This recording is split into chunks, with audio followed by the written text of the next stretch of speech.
Se privó. Hasta se quedó ahí pegada el botón de la risa.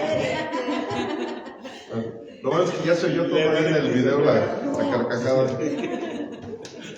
Bueno, familia, vamos a ponernos de pie para dar gracias a Dios y dar inicio a nuestro seminario del día de hoy.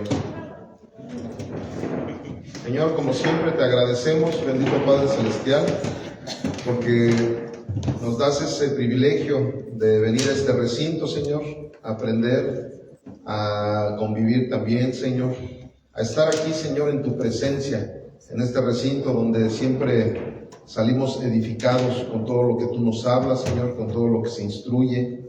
Y hoy en esta noche, Padre, vamos a ver un capítulo más de este seminario, donde queremos que tú te glorifiques, Padre, con nuestras vidas y que tu Espíritu Santo nos dé la enseñanza correcta para que nosotros podamos tener esa oportunidad de que el día de mañana estas enseñanzas sirvan, Señor, para que haya más almas que se rindan a tus pies, Señor. Te lo pedimos en el nombre de Cristo Jesús. Amén.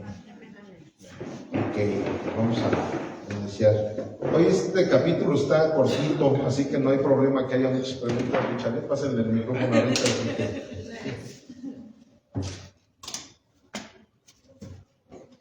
Si es que hay algunos capítulos que son más largos y algunos más cortitos. Es que como cada capítulo tiene un tema específico, no se mezclan temas, entonces hay temas que son más cortitos que otros.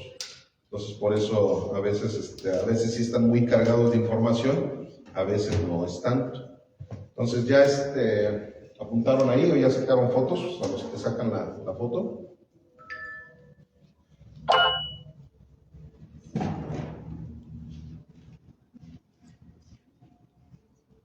Me dicen, cuando ya.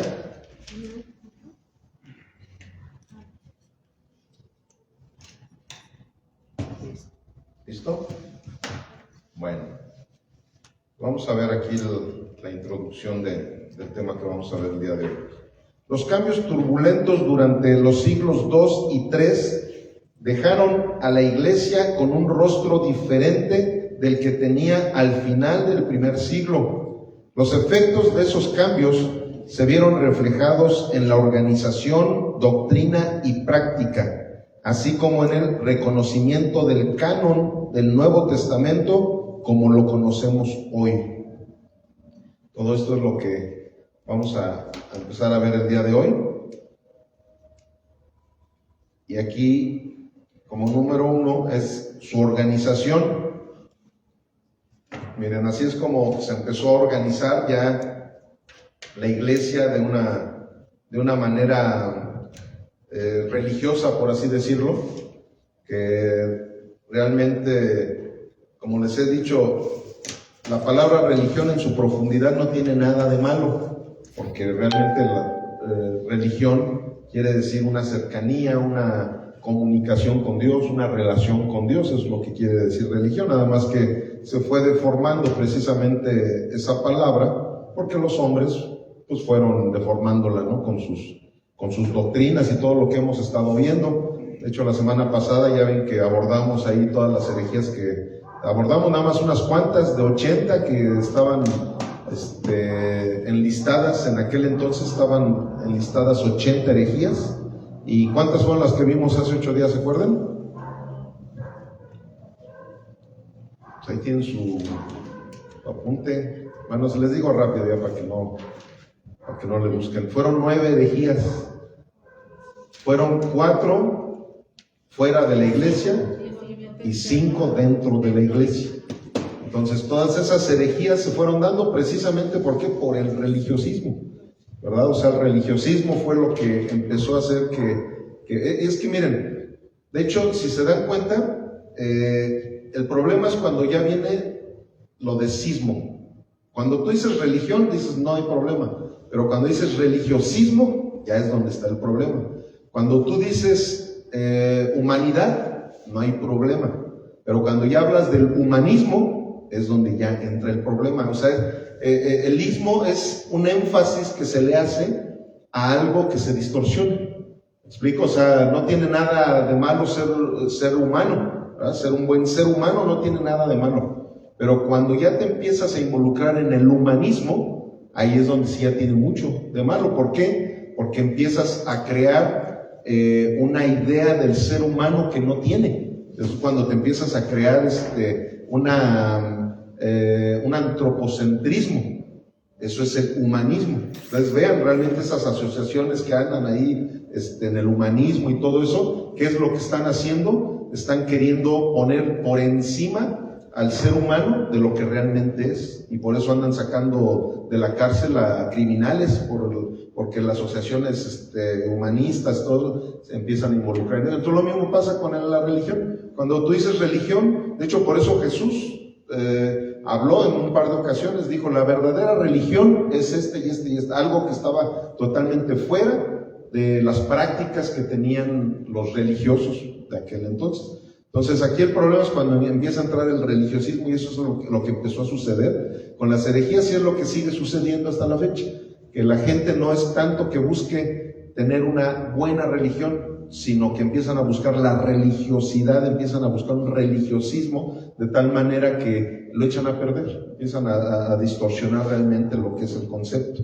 Y bueno, entonces la organización aquí, como dice, inciso A, en cada iglesia hay un obispo gobernante, en contraste con la iglesia del siglo I, donde había varios obispos en la misma iglesia compartiendo la misma autoridad.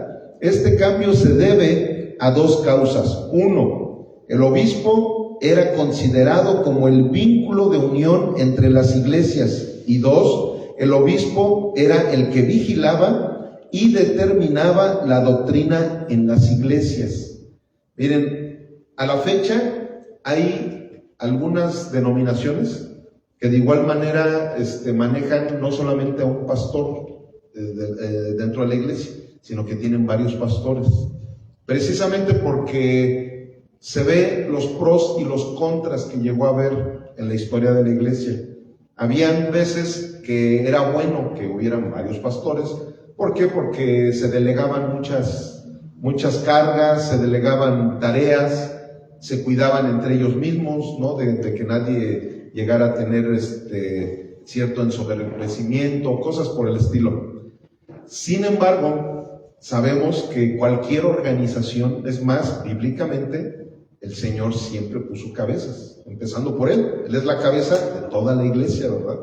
Entonces, en cada una de las iglesias, es más, las iglesias de aquel entonces, de la iglesia primitiva, en el Apocalipsis, a cada uno de los que estaban al frente de cada iglesia, o sea, cada pastor, hasta se les llamaba ángeles.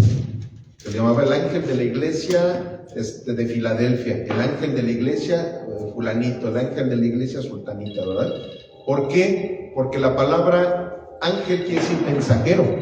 Entonces no es porque se les estuviera poniendo en un plano celestial, ¿no? ¿Por qué? Porque muchas veces nosotros decimos, ay, ángeles, ya nada más nos vamos al plano de que, ay, son los que están en el cielo, o son los demonios, ¿verdad? Los ángeles caídos. Pero en realidad la palabra ángel quiere decir mensajero. Entonces, ¿qué es lo que hacen los pastores en las iglesias? Pues dar el mensaje de la palabra de Dios. Entonces, por eso es que en el Apocalipsis a los pastores de cada iglesia se les llamaba ángeles de la iglesia. ¿Por qué? Porque siempre debe de haber alguien que sea el responsable de todo lo que va a suceder en esa iglesia. ¿Me explico? Sí, adelante. Notando que al momento en que Jesús les dice, tengo que ir a preparar lugar, y deja a los 12 apóstoles, y no dice claramente quién sería el principal entre ellos, el más grande entre ellos, simplemente lo deja, el que sirva más sea el más grande entre ustedes. Aplicándolo hoy en día, vamos a suponerlo, que dentro de 20 años hay 50 iglesias Redención por su gracia. ¿Es de que se hiciera un concilio de pastores o solamente uno representaría todas las 50 iglesias? ¿Ahí qué sucedería? Bueno, ahí, como lo ha pasado en muchos ministerios, está el pastor principal. Haz de cuenta, una iglesia de sana doctrina, la de Casa de Oración de Guadalajara, del pastor Chuy Olivares. Él no tiene 50, él tiene alrededor como de 200 iglesias, no solamente en México, sino en varios lugares del mundo. Él es el pastor principal de Casa de Oración. Sin embargo, cada iglesia tiene su pastor principal. O sea, él es el pastor principal del ministerio. Pero cada iglesia tiene su... Es como ahorita, o sea, son 4 iglesias de Redención por su gracia. El pastor principal de esta iglesia es Bernardo Montes de Oca. El pastor principal de Viviendo Bajo Su Gracia es el pastor Suri. Y cada iglesia tiene su pastor principal. O sea, eso precisamente lo que empezamos a ver, que ya después del siglo II, en las iglesias se empezó a manejar de esa manera. De hecho, la palabra obispo quiere decir supervisor. Eso es lo que quiere decir la palabra obispo. Por eso, en algunas épocas de la iglesia, a los pastores se les llamaba obispos. En algunas otras épocas se les llamaba pastores. En algunas regiones, porque no era nada más por épocas, sino también en algunas regiones se les llamaba ancianos. En vez de decirle pastor o de decirle obispo, se les llamaba ancianos.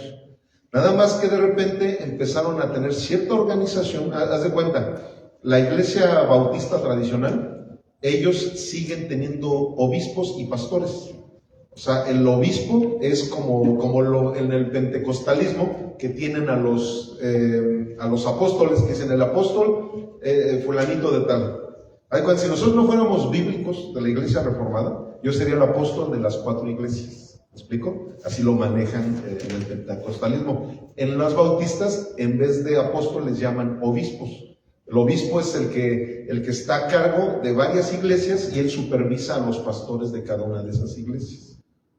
Un ejemplo, pastor. En mi tiempo de estudio en la iglesia en Querétaro, de Horizonte, cuando se hacía la reunión de pastores, se reunían alrededor de 60 pastores de diferentes partes de la República.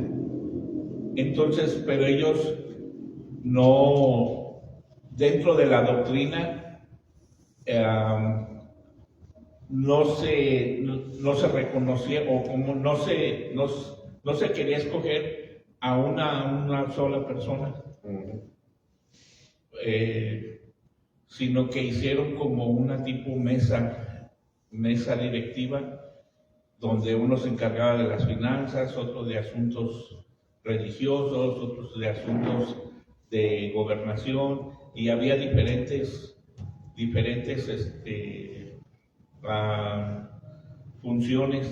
Y todos eran pastores. Entonces se reconoció un concilio de 6 pastores que iban a representar en todo México lo que era Horizonte. ¿Eso para usted lo considera bíblico? Sí, de hecho, eso es como en muchos lugares se les llama el presbiterio o el consejo de ancianos de cierto ministerio. Pero sí, mira, ahí se está hablando de un ministerio en general. Pero hay iglesias locales, haz de cuenta, la iglesia de Sugel Michelén, y fíjate, todos dicen la iglesia de Sugel Michelén, pero él no es el pastor principal, porque ahí no hay pastor principal. Ahí son como 9 pastores que se rigen de la manera que se regían en el siglo I. O sea, ahí ellos no quieren que haya una persona que sea... Y es que mira, a veces uno dice, el ser el pastor principal es un privilegio, ¿verdad? Pero es una responsabilidad también. O sea, tanto tienes un beneficio muy bueno de tú estar dirigiendo a una iglesia local, pero tienes una responsabilidad tremenda. ¿Por qué? Porque, ¿qué es lo que dice Hebreos? Que yo voy a entregar cuentas de todos los que están aquí presentes. Y no nada más de aquí de ustedes, sino de ahora también de las 3 iglesias que se incluyeron a nuestro ministerio. ¿Sí me explico? Entonces, ¿qué pasa? Por un lado, ahora sí que debes de decir, no, pues yo voy a tener la valentía o lo que sea de entregar esas cuentas. Pero hay veces también que en esos ministerios, pues así lo vieron mejor. Dijeron, ¿sabes qué? Mira, como en el primer siglo, que se llevaba a cabo, que habían alrededor de, dependiendo del tamaño de cada iglesia local, pero aquí simplemente creo que ellos empezaron como con 5 pastores, ahorita ya creo que son como 9 pastores. O sea, en una sola iglesia local tienen como a 9 pastores, y ninguno Sugel Michelén es el más famoso, o sea, se ha hecho muy famoso ahí porque es uno de los mejores teólogos de Latinoamérica y se hizo muy famoso, pero en realidad no es el pastor principal de allí. Ahí son como 9 y todos son pastores principales. Todos tienen el mismo privilegio de ser pastores, pero también la misma responsabilidad. Entonces ya, claro, como dices ahí en Horizonte, pues empiezan a organizar también que, a ver, mira, tú vas a ser el que se va a encargar de esta área, tú te vas a encargar de esta otra área, es más, tú te vas a encargar de los cultos de la mañana, tú te vas a encargar de los cultos de entre semana, tú te vas a encargar de los cultos de la tarde, o cosas así por el estilo, más o menos así es como se llegan a manejar allí. Y eso es muy respetable, pero la verdad, yo en lo personal, yo orando y viendo las experiencias que ha habido en muchas iglesias, ahí encuentro otro de los teólogos muy importantes de Latinoamérica, que es el pastor Miguel Núñez. Él es el pastor, él tiene, son muchas, la verdad no sé cuántas tenga, pero parecido a Chuy Olivares, tienen muchísimas iglesias. Esa es la Iglesia Bautista Internacional. Y tienen muchísimo, y él es el pastor principal de todas, así tipo como Chuy Olivares. Y en cada iglesia hay pastores principales. ¿Saben qué parte veo yo cierta, como, pues es una opinión, ¿no? Cierta debilidad dentro del liderazgo paternalista, se le puede decir así. Se le empezó a reconocer cuando Moisés se encargó del pueblo de Israel y era quien dirigía todo el pueblo y todos se responsabilizaban, todo se llevaba a Moisés. Sí. Todo se le cargaba. Entonces, en diferentes funciones en iglesias, cuando la cabeza cae, cuando el pastor es lastimado, ha caído, vaya, tremenda afectación viene hacia la congregación o hacia la cobertura o hacia el apostolado, ¿no? Claro. Porque en ese sentido se halla como ¿y quién va a seguir? ¿Quién es el que va a seguir enfrente? ¿Quién se va a disponer? Y muchas interrogantes donde suelen suceder mucho, ¿no? Y de eso se ha derivado de divisiones, se ha derivado hasta problemas financieros. Entonces, el liderazgo de presbiterio que dejaba Cristo, pues de alguna manera todos pensaban en Pedro, pero los demás eran importantísimos. Sí, claro. Y en el concilio de Hechos 15, cuando se reunieron, pues a todos los apóstoles se les tomaron en cuenta con un mismo respeto y jerarquía, en la que se tomaban las decisiones importantes para que los cristianos no circuncidados fueran aceptados como cristianos, los gentiles fueran aceptados como cristianos, y eso es muy bueno. Y el lado pues es que todo, yo digo, va llevándolo la dirección del Espíritu Santo. Claro. Si usted, pastor, lo dirige así el Espíritu Santo en sabiduría, en temor, en cuidado, ese es el lado de... Sí, claro. Sí, no, y lo que sí es importantísimo es que siempre haya delegaciones dentro de cada iglesia. O sea, como en este caso, aquí en Redención por su Gracia, pues tenemos el diaconado.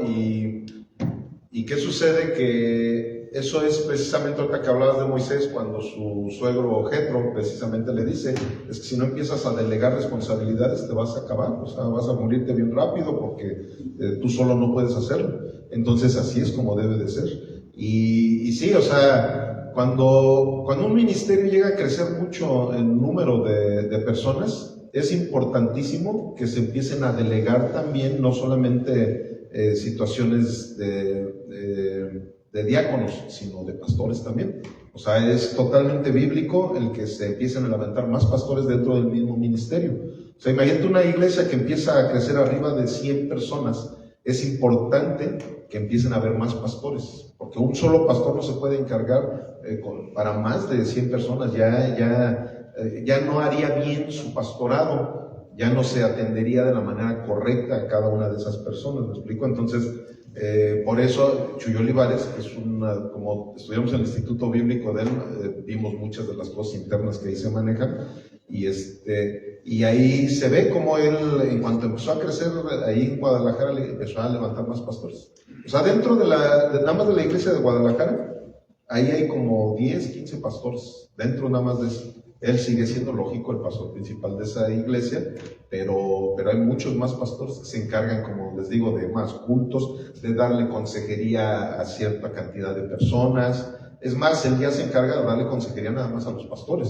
Él ya nada más da consejería tanto a los pastores de ahí de Guadalajara como a todos los. Seguido hacen sus eventos, sus conferencias, en donde reúne a todos los pastores del mundo, porque te digo, hasta en Europa tiene iglesias.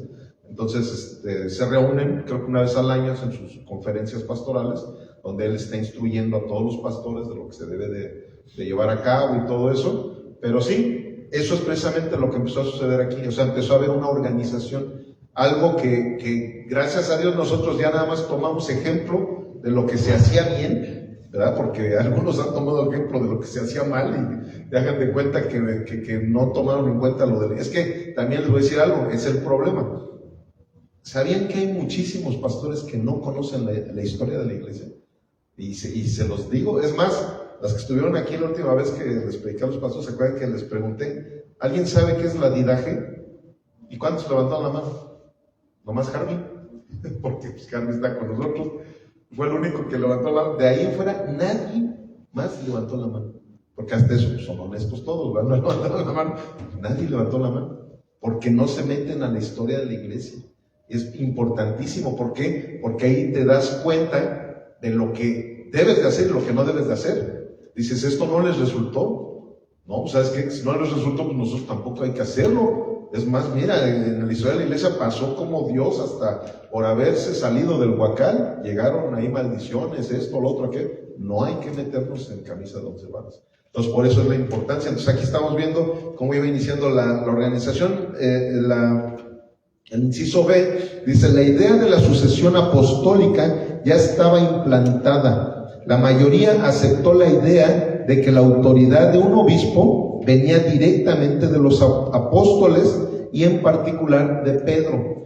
Como ahorita decía Richard, en realidad Jesús no dejó a nadie como el principal apóstol. Sin embargo, los liderazgos se van dando por naturaleza.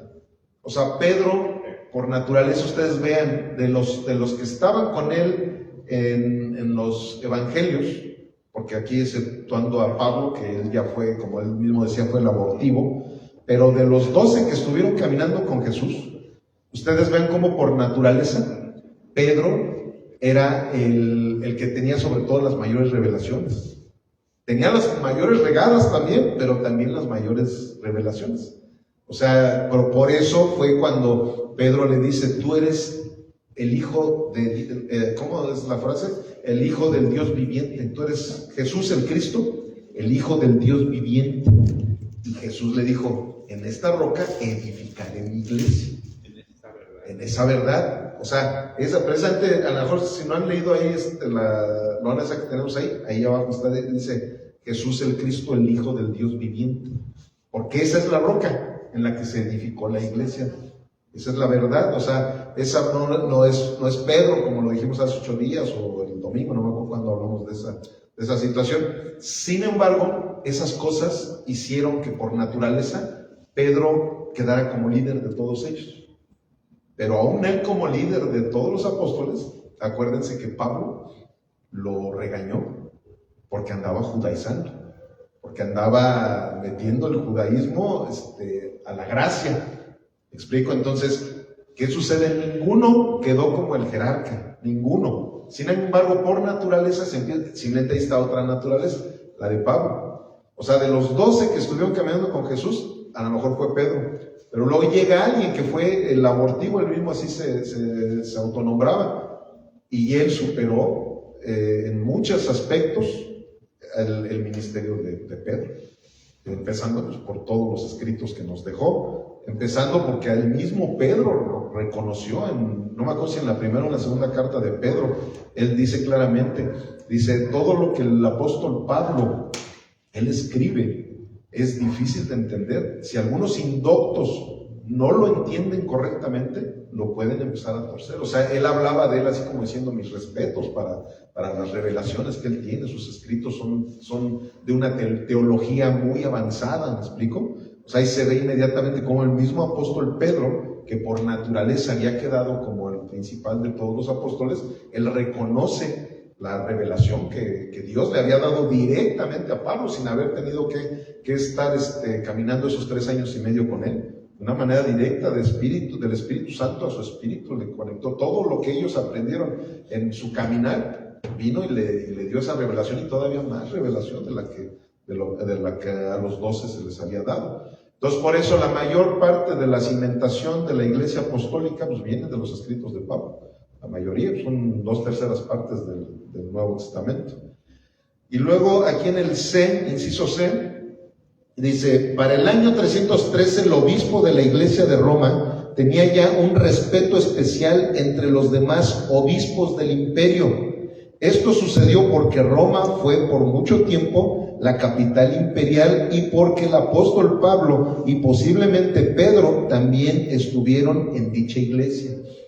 O sea, les digo, por naturaleza de repente los liderazgos empiezan es como, fíjense, ahorita que les daba el ejemplo del ministerio del pastor Chuy, uno de sus pastores más nombrados, por así decirlo, de su ministerio, es el de Casa de Oración de la Ciudad de México. ¿Por qué será? Pues porque allá es la capital de la República Mexicana y allá, pues por lógico, hay más gente, son lugares en donde se empieza a crecer más, ¿verdad? El ministerio, cosas por el estilo. Déjenme cambiar las pilas. Entonces, ¿qué sucede? Que, les repito, hay veces que por alguna, ya sea circunstancia, o por la naturaleza de la persona, empieza de repente a haber ciertos liderazgos.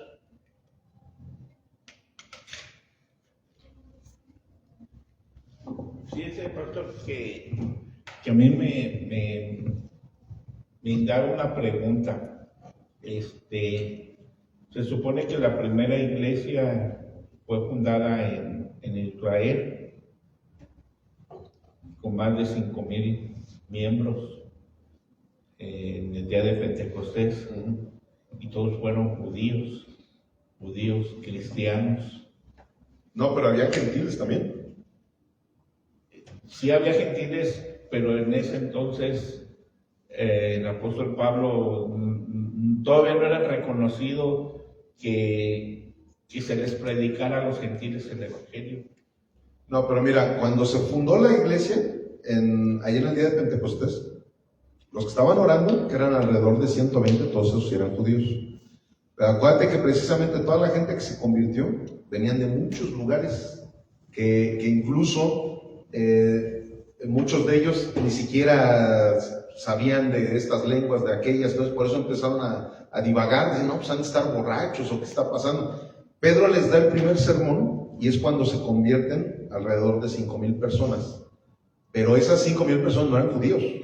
Yo entiendo que eran judíos regados por todas partes y venían en las fiestas de Jerusalén a adorar No, pero no, habían gentiles también. Es más, de hecho, de ahí es de donde salió las iglesias de Roma. Porque de hecho en Roma no era uno, o sea, cuando está la carta a los romanos, esa carta a los romanos no es a una sola iglesia, sino son varias iglesias de ahí. Por eso es que Pablo tenía tanto la intención de ya ir para allá. ¿Por qué? Porque ellos, nada más del mensaje que escucharon de Pedro, ahí saliendo del aposento, llegaron a Roma y empezaron a hacer sus células de estudio bíblico y donde se empezaron a levantar de ahí las iglesias. Hay una evidencia donde Pedro le cuesta mucho trabajo ir a la casa de Cornelio, porque Cornelio no es judío.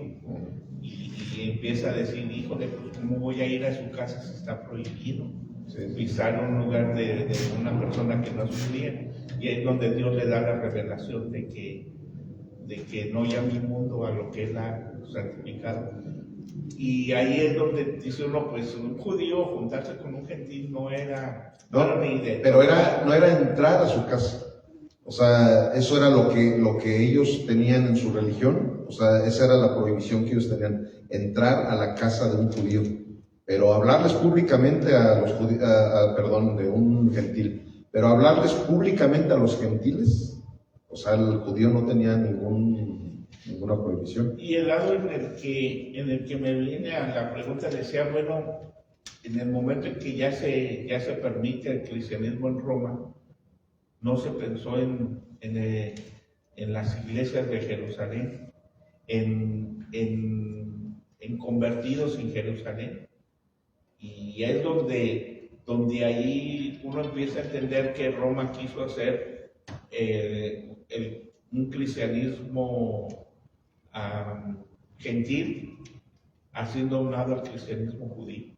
Sí, de hecho, ¿verdad? precisamente. Que ahí es donde empieza una separación. Claro, de hecho, toda la deformidad que se le empezó a dar ya como católica, ya cuando ya se le empezó a llamar como católica a la iglesia, ya empezaron, y precisamente es lo que vamos a empezar a ver la próxima semana, porque ya la próxima semana vamos a entrar ya en esa etapa de la iglesia antigua, en la etapa de ¿cómo se le llama?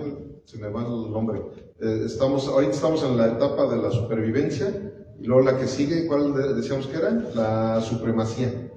En la época de la supremacía, ahí es donde ya vamos a empezar a ver cómo ya se empieza a infiltrar precisamente todas las ideas griegas a las ideas judías. Ese fue el problema, porque si realmente la iglesia hubiera seguido caminando como una iglesia cristiana judía, eso hubiera sido excelente. Claro, bien diferente, pero no. Ahí precisamente ya en la época de la supremacía, se empieza a ver cómo ya empiezan a querer cristianizar todas las creencias griegas, sobre todo griegas, porque de ahí es de donde venía la mayoría de sus filosofías. Entonces ahí es donde sí empieza a ver esa situación. Pero aquí la cuestión es que empezaban ellos a organizar las cosas. Eso es correcto, eso tiene que ser, o sea, siempre es como aquí, o sea, yo lo veo, cuando iniciamos nada más la pura familia y todo eso, y habían cosas que decíamos, bueno, aquí no tiene ni para qué haber diácono, no tiene para qué haber un tesorero, no tiene para qué haber incluso hasta un grupo de alabanza, ¿verdad? Pues los que en ese momento podían, algunos tocaban la guitarrita y qué es, pero va creciendo la iglesia, entonces se tiene que empezar a organizar, vamos a organizar para que las cosas las hagamos bien. Vamos a ver que haya cierto orden en esto, que haya cierta disciplina, que haya encargados de esto, que haya encargados del otro, que haya encargados de aquello. ¿Para qué? Para llevar a cabo las cosas, ahora sí que como deben de ser. Y eso es lo que estaba sucediendo aquí en esta etapa. Y luego vamos al número 2, que fue su doctrina. Inciso A, expresada en credos establecidos, aceptados y de uso público, hubo poca controversia doctrinal gracias a la enseñanza unificada. O sea, fíjate, precisamente es de lo que ahorita estamos hablando. Si toda la enseñanza hubiera seguido siendo cristiano-judía, eso era lo que estaban iniciando con los credos. De hecho, eran muchos credos los que empezaron a tener, y en cada uno de esos credos, de hecho todos esos credos eran trinitarios. ¿Por qué? Porque todo venía de la Biblia. Entonces, ¿qué sucede? Por eso la Biblia nos habla de regresar a las sendas antiguas, porque regresar a las sendas antiguas es ir a lo que Dios dejó originalmente. Simplemente ahorita, ¿qué es lo que más vale en cualquier lugar? ¿Lo original o lo que ya ha sido, ¿cómo se dice? Fusilado, ¿no? O sea, pues lo original siempre va a ser más caro, ¿verdad? O sea, tiene mucho más valor lo original. Entonces, igualmente en el plano espiritual, si lo original está en las enseñanzas apostólicas, pues ahí es donde tenemos nosotros que regresar. Entonces, si nosotros regresamos a las enseñanzas apostólicas, estamos precisamente haciendo eso, regresar a las sendas antiguas.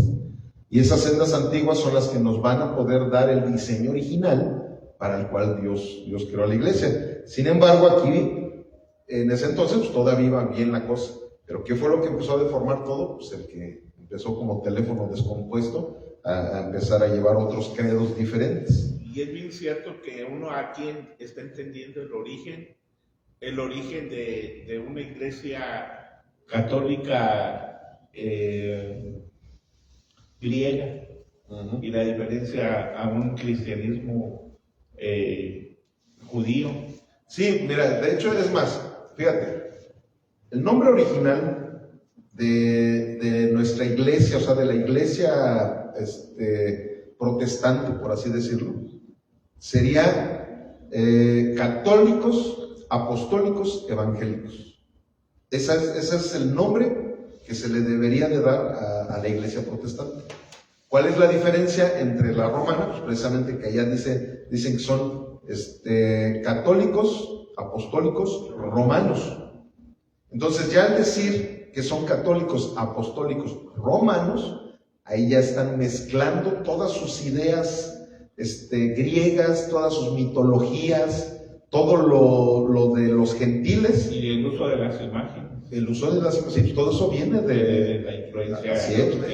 Además, ahí en el Vaticano te encuentras con muchas figuras. Dicen que la estatua de San Pedro, esa estatua antes era la de el dios Zeus.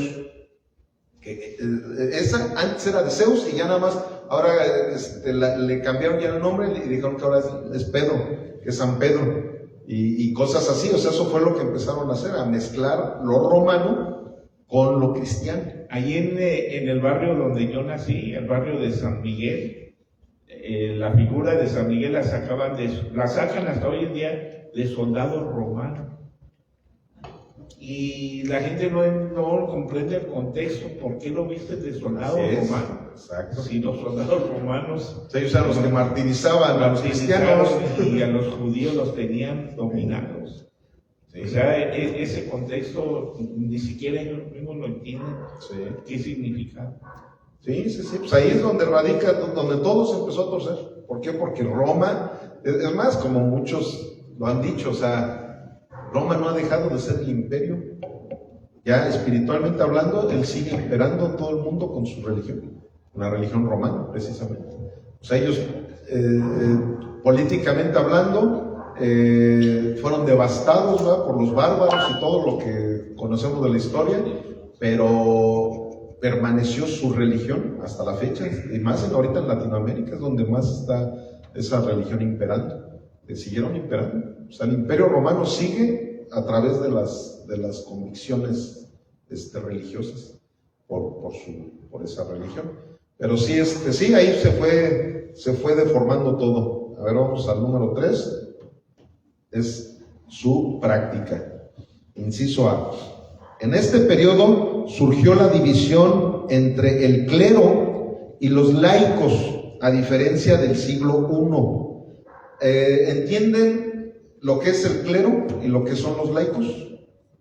Bueno, pues para eso estamos aquí, ¿verdad? Para aprender. Bueno, el clero es precisamente todos los líderes de la iglesia. Además, hasta la fecha se le puede seguir llamando, que eso no, luego cuando oímos esa palabra también no la asociamos con la herejía, ¿verdad? De la religión romana. Pero eso, cuando tú hablas del clero, estás hablando de que en aquel entonces estaban los obispos, estaban los pastores, los ancianos de la iglesia. Eso era el clero, los líderes, o sea, por así decirlo, los líderes. Y los laicos eran los feligreses. O sea, es como ahorita a lo mejor decir el clero es Moy, es Ivonne, Lolita, Viri, que son parte del pastor, que son los Damaris también ahorita ya es parte del diaconado. Ellos son el clero, porque eso es el liderazgo de la iglesia.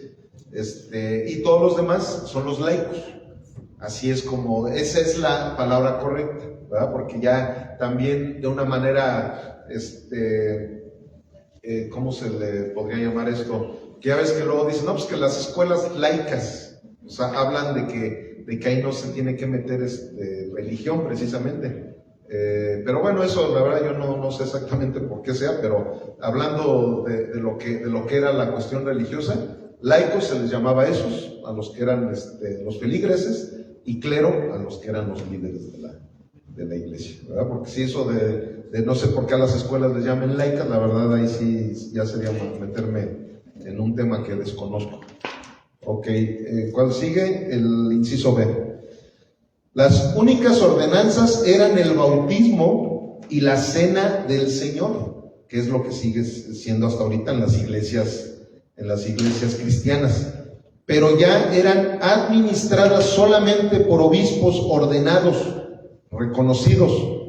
El bautismo por inmersión era concedido después de un tiempo de prueba a los recién convertidos, y también comenzó la práctica del bautismo infantil. O sea, ya ven, ya estaba empezando a torcerse ciertas situaciones. Empezando por el hecho de que en la Biblia dice que quiénes eran los que bautizaban. ¿Alguien me puede decir eso? Es una pregunta de primaria. ¿Quiénes bautizaban a los feligreses que se iban convirtiendo? ¿Era Jesús? ¿Quiénes? Sus discípulos. O sea, eran los discípulos. Es más, de hecho yo le pido a Dios que un día yo esté ahí nada más apoyando a todos los que van a estar bautizando, ¿verdad? ¿Por qué les digo espero en Dios que un día? Porque eso va a suceder cuando ya seamos muchos y que de repente, que va a haber bautizo. Sí, no, pero el pastor no es el que va a estar bautizándolos a todos. A ver, tú vas a bautizar un grupito, tú vas a bautizar otro grupito, a ver, fulanito a otro grupito. Eso es lo bíblico.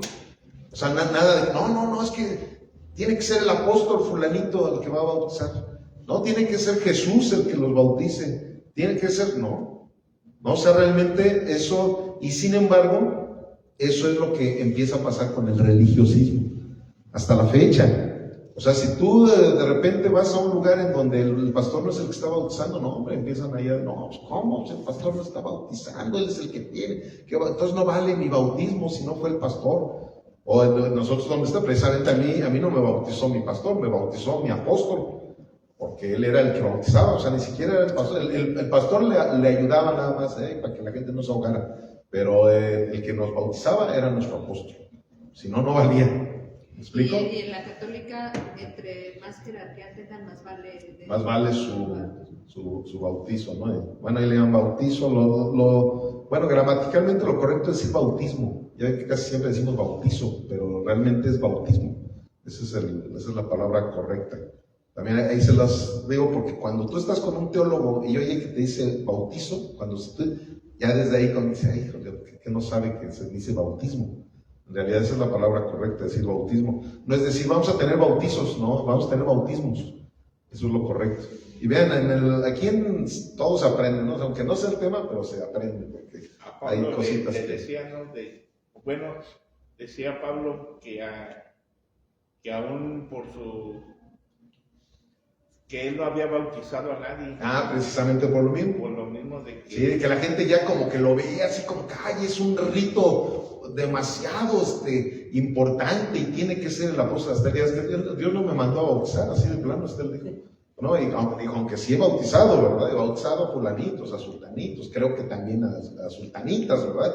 Se ha bautizado, pero a eso no, o sea, ¿por qué? Como demeritando ese rito que de repente los religiosos le están queriendo dar. ¿Qué sucede en la Iglesia Católica? Si no estás bautizado, te vas a ir al infierno. Por eso desde chiquitos se bautizan, porque piensan que ya bautizándolos ya son salvos. Le dan una obra de salvación al bautismo, y realmente eso no está bien.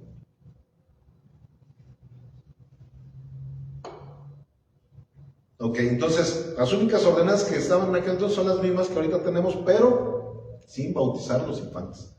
Hay algunas denominaciones que respeto mucho porque tienen muy buena doctrina y no por esto los voy a satanizar, que son los presbiterianos. Ellos también, así como los católicos, también bautizan a los infantes. Pero bueno, ellos tienen sus argumentos que pues yo no los considero suficientes para que lo hagan, ¿verdad? Pero los respeto. Juan Calvino, de hecho, nosotros, si nos preguntan a qué corriente nos inclinamos a la calvinista, que Calvino tenía una muy buena doctrina en comparación de la arminiana. Arminio, hagan de cuenta que era otro católico que quiso regresar las mismas costumbres católicas al cristianismo. Entonces, por eso arminianos nos inclinamos por los calvinistas. Sin embargo, Calvino bautizaba infantes, y no porque nos inclinemos a los calvinistas nosotros vamos a bautizar infantes, porque eso sí, no, en la Biblia no lo encontramos. La Biblia es más, el bautismo, ¿para qué es? Es por el arrepentimiento de tus pecados, es porque estás tomando una decisión de que públicamente la gente sepa que eres cristiano, que estás muriendo con Cristo y estás resucitando juntamente con Él. Un bebé, pues, no va a saber nada de eso. Entonces, pero sin embargo, bueno, no por eso van a perder la salvación, ¿me explico? O sea, eso también es lo que debemos de entender. Bautizan a los bebés, los calvinistas, ¿no van a ser salvos? No, o sea, por esos detalles la gente no es salva, ni deja de serlo. ¿Ok? Ya vamos al 4. No, perdón, todavía está el inciso C. Inciso C. Se añadió la celebración de la Cuaresma y la Navidad para el occidente el 25 de diciembre y para el oriente el 3 de enero. O sea, fíjense, aquí precisamente, ahorita porque no traemos todos esos detalles por escrito, pero yo se los comento por lo que más o menos he leído de esa parte.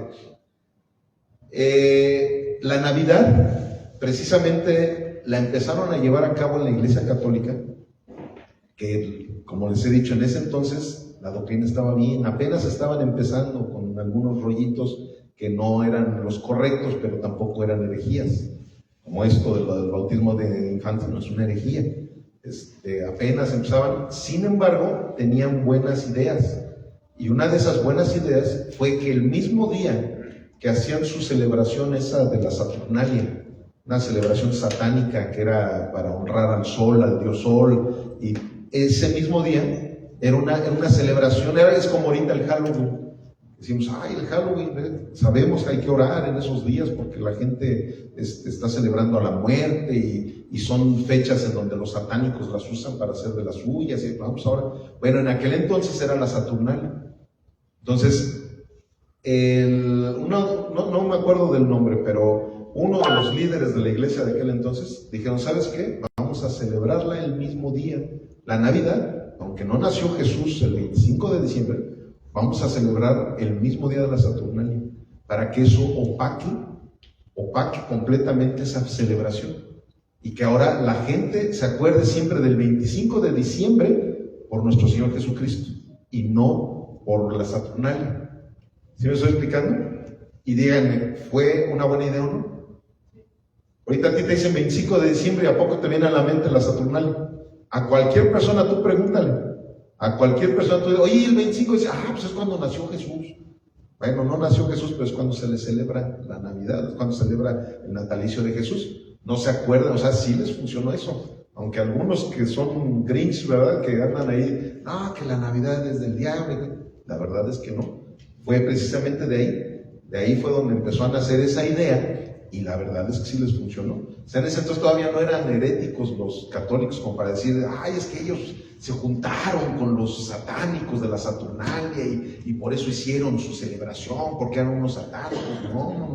No, en ese entonces todavía eran hombres de Dios que estaban teniendo la revelación del Espíritu Santo para hacer todo lo que estaban haciendo en el camino. Ok. Número 4, el canon del Nuevo Testamento. Inciso A, el canon es la lista de libros divinamente inspirados. Las razones para la identificación del canon fueron varias: la persecución, las herejías, la falta de los apóstoles y la insuficiencia de la traducción oral fueron algunas de las principales. O sea, cuando todo esto empezó en el Concilio de Nicea, y cuando se empezaron a ver los libros que ellos tenían que considerar como verdaderamente inspirados por el Espíritu Santo, fueron estos factores los que empezaron a analizar. O sea, empezaron a ver que dice, la persecución, que aquellos que estuvieron escribiendo esos libros estuvieron dentro de la persecución, que no fueron personas que no eran parte de la iglesia cristiana en la persecución. Las herejías, precisamente empezaron a analizar, a ver, que fue Pedro el que escribió tal libro. ¿Él era un hereje o era alguien que caminaba con Dios? No, sí era una persona que caminaba con Dios, porque aquí está la firma de Pedro, que él fue el que, eso es algo que quiere decir que sí fue inspirado por el Espíritu Santo. La falta de los apóstoles. ¿Sabes qué? Ni conoció a ninguno de los apóstoles, y dice que su libro es divino, que su libro debe de ser parte del canon de la Biblia, pero él ni siquiera conoció a los apóstoles, ni fue un apóstol, no fue instruido por un apóstol. ¿Por qué? Porque hay libros que no fueron escritos por apóstoles, pero sí dirigidos por los apóstoles. Hagan de cuenta el que estamos ahorita escudriñando los domingos, Marcos. Por eso hay gente que le dice al Evangelio de Marcos, le dicen el Evangelio de Pedro, porque realmente todo el Evangelio de Marcos fue inspiración que el Espíritu Santo le dio a Pedro. O sea, Pedro fue el que le dio toda esa indicación a Marcos para que escribiera ese Evangelio. Entonces, ¿qué sucede? Que si no era de esa manera, decían, no, lo descartamos. Habían libros muy buenos, simplemente los apócrifos que manejan en la religión católica son libros muy buenos. Son buenos, pero precisamente por algún detalle como estos, que no calificaban, decían, no puede estar dentro del canon bíblico. Será muy bueno y lo que sea, no puede ser inspirado por el Espíritu Santo. Luego, la insuficiencia de la traducción oral. O sea, también tenía mucho que ver ahí que vieran, que hagan de cuenta, el Antiguo Testamento, el 80%, no, más bien como el 90% está escrito en hebreo, y como un 10% está escrito en arameo. Entonces eran lenguas que dices, estas lenguas realmente eran las que se usaban en el pueblo de Israel. Pero si de repente ya salía por ahí alguna otra lengua griega, supongamos la lengua griega en el Antiguo Testamento, decían, no, para nada. O sea, un griego no tenía nada que estar haciendo en el Antiguo Testamento. En el Nuevo Testamento sí. Y ahí está viceversa lo del Antiguo Testamento. Si de repente hay un escrito del Nuevo Testamento que estaba escrito en arameo o que estaba escrito en hebreo, ahí decían, no, esto queda descalificado. Porque el Nuevo Testamento ya todo se escribió en griego. ¿Por qué? Porque ya fue en las épocas cero, ahora sí que en la época cero después de Cristo, ¿no? Entonces, ¿qué sucede? Que todos esos detalles, esos eran los que ellos calificaban para ver si realmente canonizaban el libro o lo dejaban fuera del canon bíblico. ¿Ven? Fechas importantes en el desarrollo del canon. Para el año 175 después de Cristo, la mayoría de los 27 libros del Nuevo Testamento ya eran aceptados o mejor reconocidos. Para el 395, del 395 al 397, el concilio de Cartago se determinó el canon bíblico como lo tenemos actualmente. O sea, como les dije, inició con el concilio de Nicea, pero se terminó con el concilio de Cartago.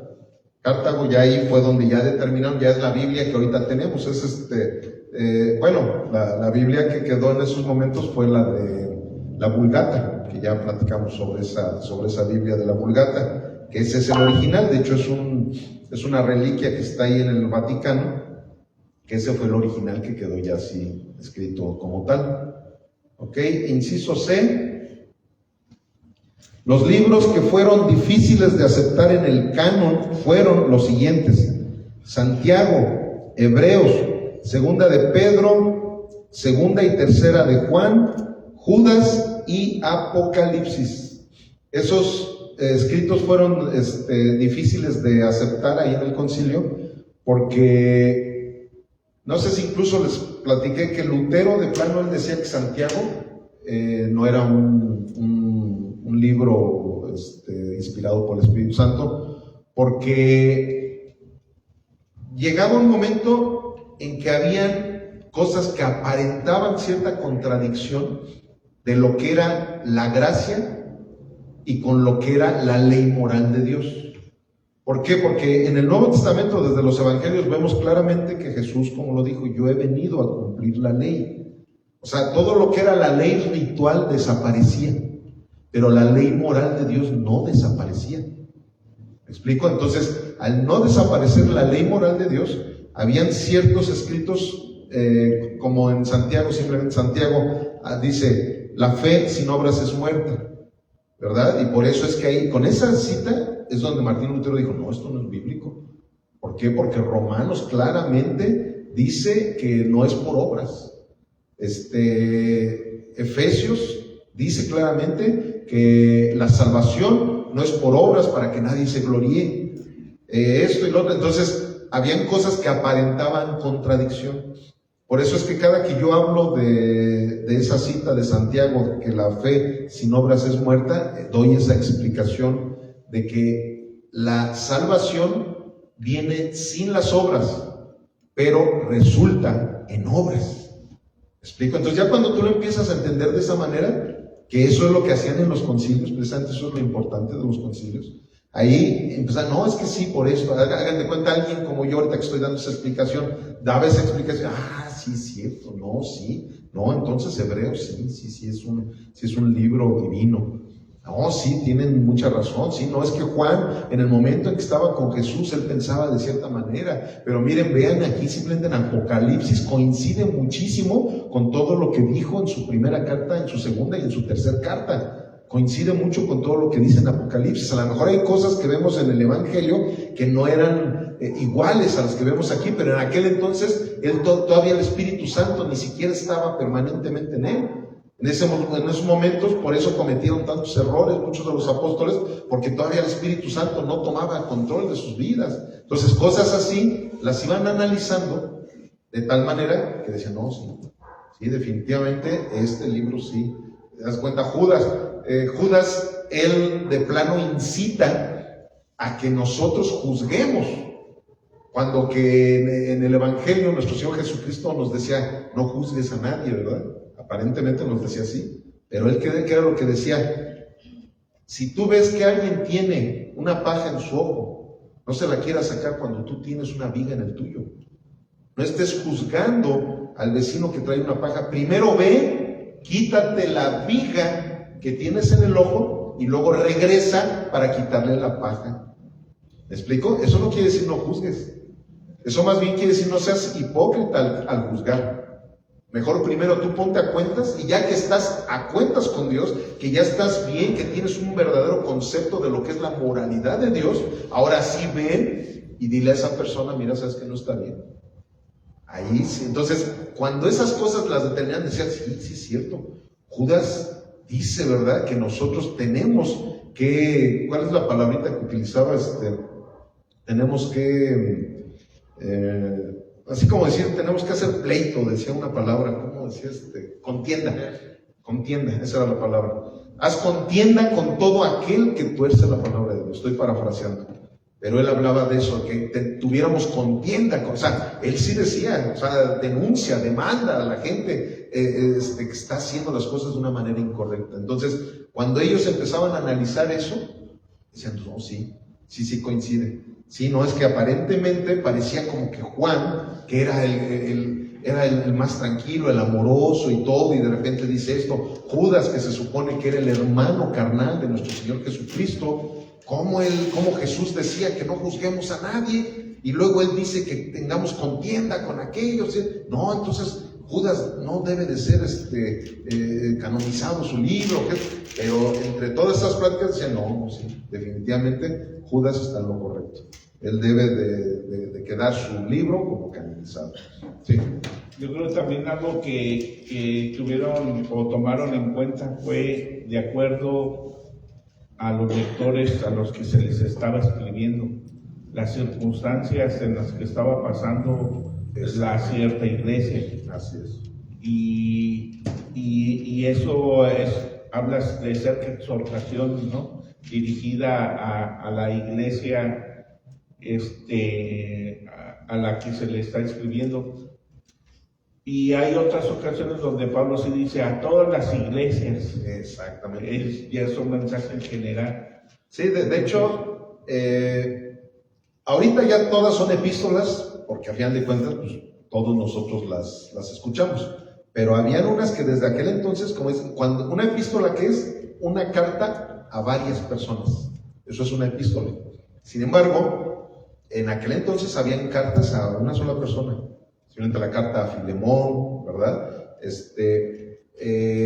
Y por eso se supone que a esas no se les llama epístolas, sino que se les llamaba cartas, ¿no?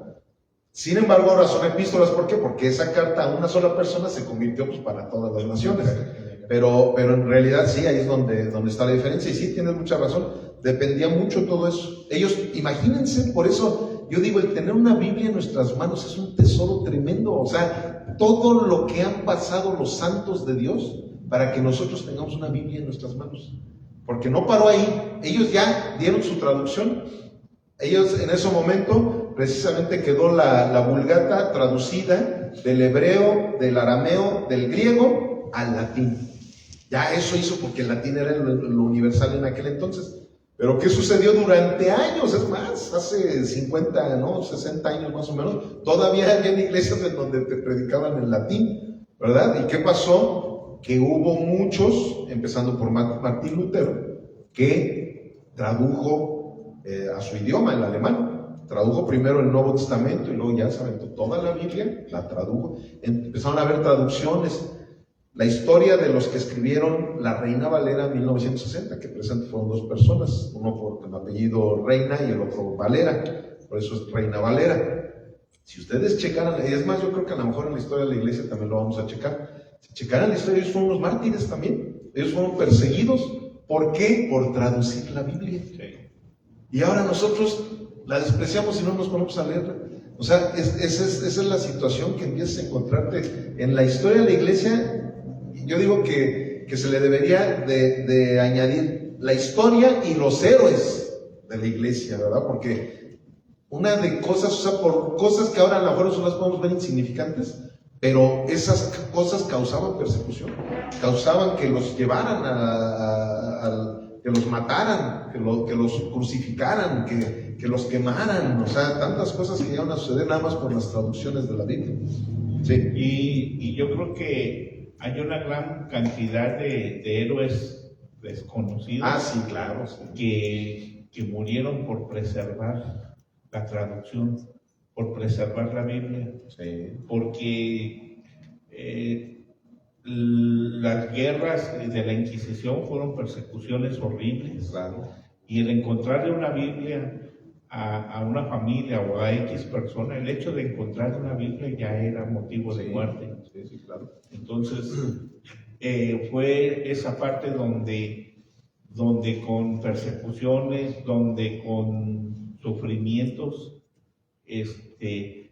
yo creo que la Iglesia Católica quiso exterminar a todo el protestantismo, quiso destruir todas sus obras, todo con lo cual tenían evidencia para refutar sus equivocaciones. Sí. Entonces, pues, y eso era la Biblia. La Biblia era el abrir el entendimiento a la verdad. Sí, y el abrirles los ojos. Por eso es que la prohibían. Esto cimienta mucho que en este estudio cada vez se cimienta más por qué soy evangélico. Así es. ¿Por qué no soy católico? Exacto. Estos dan orígenes a dar a entender mi convicción de pertenecer a una fe cristiana bíblica. Sí, es que eso es lo hermoso de la historia en general. Y sobre todo, si algo de lo que más nos apasiona a un cristiano es Dios, pues ahora sí que aquí vamos viendo la historia de cómo es como Dios se fue manifestando en su pueblo. Pues por eso es importantísimo lo que estamos haciendo aquí, estar estudiando la historia de la iglesia. Inciso D, pruebas usadas para reconocer no formar la canonicidad de un escrito del Nuevo Testamento. Uno, su autor fue apóstol o alguien supervisado por un apóstol, que es lo que hace ratito les comentaba. Número 2, el idioma. Fue escrito originalmente en griego. Número 3, contenido. Reclama y refleja ser inspirado por Dios. O sea, ahí en este número 3, reclama y refleja ser inspirado por Dios. O sea, precisamente ¿por qué hubo cosas que fueron descalificadas de los libros apócrifos? Porque hagan de cuenta, el libro de Enoc. En el libro de Enoc, tú encuentras muchas cosas que históricamente hablando, sí, pues están alineadas con lo que se ve desde el primer libro que se escribió de la Biblia, que fue el libro de Job. Se ve en el Pentateuco, que fue escrito por Moisés. Empiezas a encontrar muchas cosas que son relacionadas. Sin embargo, Enoc empieza a hablar de unos seres, de los Nefilis, que eran los gigantes, y empieza a hablar cosas que no estaban dirigidas a la honra y a la gloria de Dios. No sé si me estoy explicando. O sea, son cosas interesantes que tú lo lees, por eso me acuerdo, porque yo cuando era católico leí todos los libros que ellos tienen. Entonces dices, ay, qué interesante y esto, y qué interesante lo otro, y qué interesante aquello. Sin embargo, algunos, y no voy a decir el nombre porque respeto mucho a ese pastor, pero tiene algunas ideas así medias extrañas, precisamente por eso, porque se mete luego con esos libros. Y sí, ahí sí no voy a decir el nombre porque nada más digo el nombre de los herejes, porque la Biblia nos autoriza, ¿verdad?, a dar nombres de los herejes. Pero hay un pastor que yo respeto mucho, de allá de la Ciudad de México, pero que él le encanta meterse con esos libros apócrifos. Entonces, al meterse con esos libros apócrifos, de repente he visto prédicas de él que confunden mucho a la gente. Confunden porque empieza a hablar mucho de esos temas y tan confunden que luego han llegado a mí, ya sea personas de aquí en la iglesia o en el internet, como tengo ahí muchos seguidores. Luego, oiga, pastor, le quería hacer esta pregunta. Fíjese que acá el pastor fulanito dijo esto y esto y esto. ¿Usted qué me opinas? Ah, no, mira, es muy interesante eso que dijo, pero pues, a ver, ¿eso te llevó a creer más en Dios? No, pues realmente mi fe sigue igual. Ah, bueno, precisamente por eso es que un predicador cristiano no debe de predicar de esas cosas. Sin embargo, tampoco eso te lleva a adorar a Satanás, ni mucho menos, ¿no? Son cosas que, bueno, es como la escatología también. La escatología muchas veces es muy interesante porque habla de las cosas del futuro, que del apocalipsis, de las profecías de Daniel, esto, lo otro, pero dices, pero si esas profecías yo les doy prioridad a los mensajes de salvación y vida eterna, y yo en vez de evangelizar a una persona con los mensajes de salvación y vida eterna, yo los empiezo a evangelizar con escatología, pues se van a confundir. Me va a pasar lo que los testigos de Jehová, que llegan y no, que el Armagedón, y que ya pronto va a venir el Armagedón, y estoy espantando a la gente. Entonces, son cosas que todos esos detalles ellos los analizaban.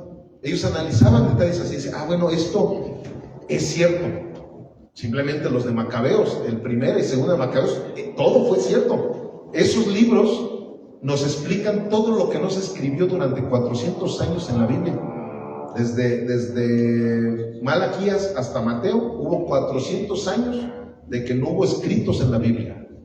Sin embargo, ahí vienen los libros de Macabeos, nos platican toda la historia de lo que pasó en esos 400 años. Pero es historia. Es historia donde se ven luchas, o sea, son libros de estrategias militares y cosas que sucedían en aquel entonces. Claro, gente también con devoción hacia Jehová y cosas por el estilo. Sin embargo, esos no fueron inspirados por el Espíritu Santo. ¿Por qué? Porque se alejaban del plano central que era Jesucristo.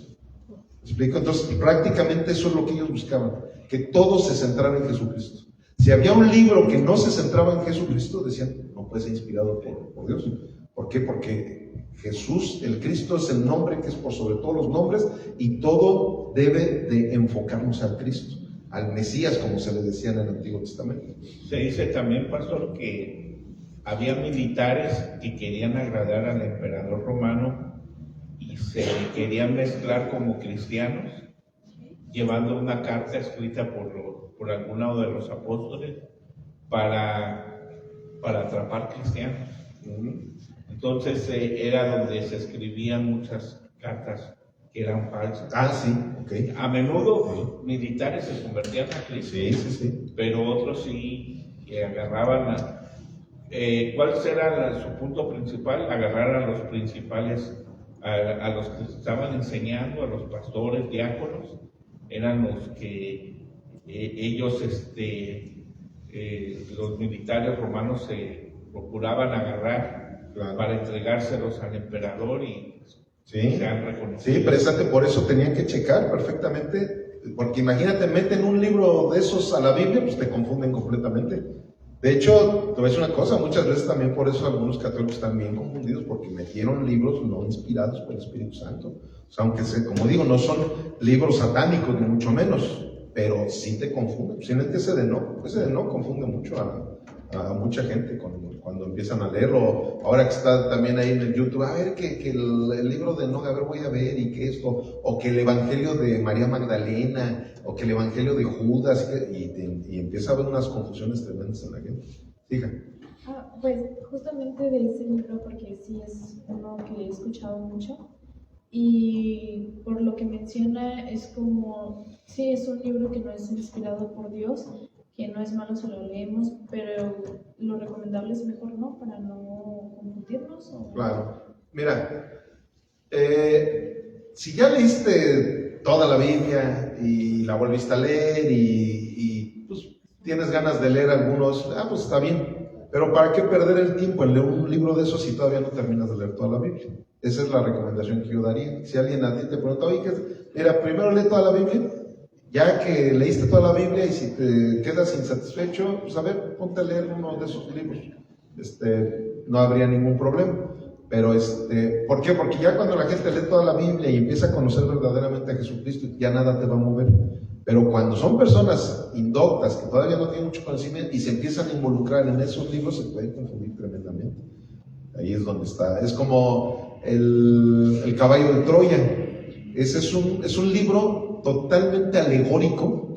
O sea, de hecho, J.J. Benítez no es un escritor ni de historia, no es un escritor de religión ni de nada, es un escritor alegórico de fábulas. Pero muchos que creen, que consideran como si fuera verdad todo lo que pasa. No sé quién haya leído ese libro, pero está bien interesante. Pero habla de ahí maneja como que Jesús era un marciano y unas cosas bien fumadas que se avienta ese cuate.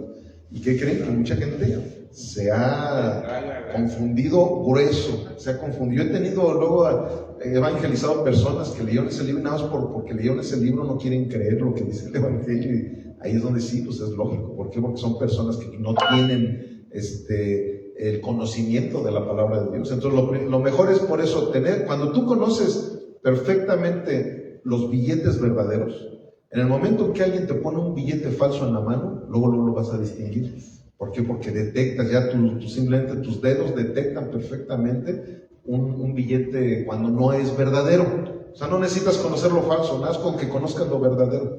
Ya que conoces lo verdadero, empiezas a leer Enoch y dices, híjole, pues qué interesante, ¿verdad? Que los nefilim, sí, y sí existieron, o sea, sí existieron los nefilim, pero dices, bueno, pues está bien como para una película, para pues tener un conocimiento, pero no para eso llevarlo a mis convicciones. Eso no me va a dar más fe, eso no me va a dar fe en mis convicciones, ¿me explico? Entonces son cosas así.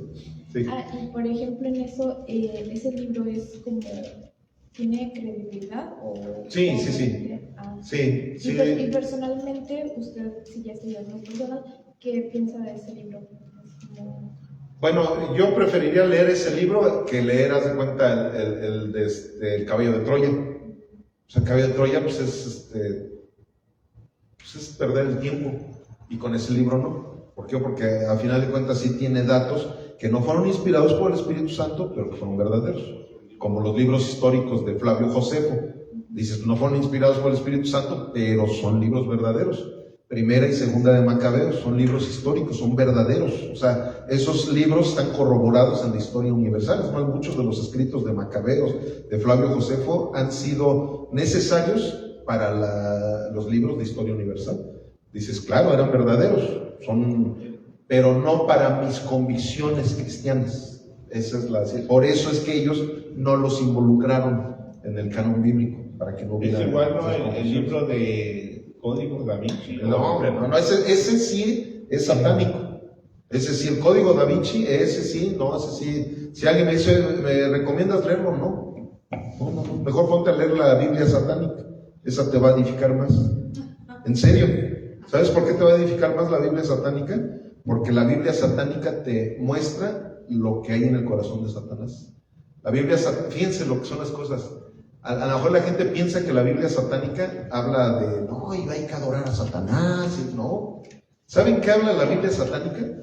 Lo que hablan, con todo respeto, Marianita, pero los psicólogos modernos. De que, mira, la vida es tan hermosa que tú no debes de sentirte culpable de nada. No debes de pensar que tú le debes algo a alguien.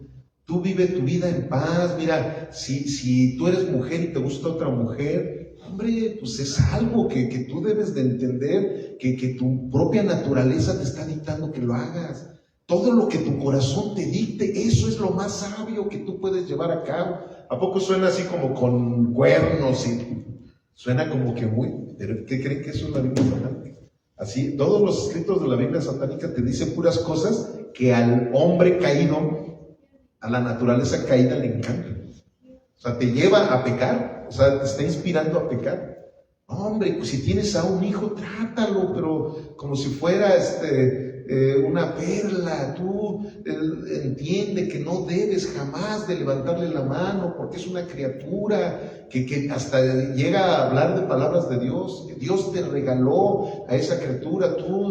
Y esas son por eso te digo, a lo mejor todavía ves eso y dices, pues las de acá del Código Da Vinci sí está peor, porque directamente te dicen que Jesús se casó con esta María Magdalena y que tuvieron hijos. No, es una de herejías. Esas sí son puras herejías. Está tremendo.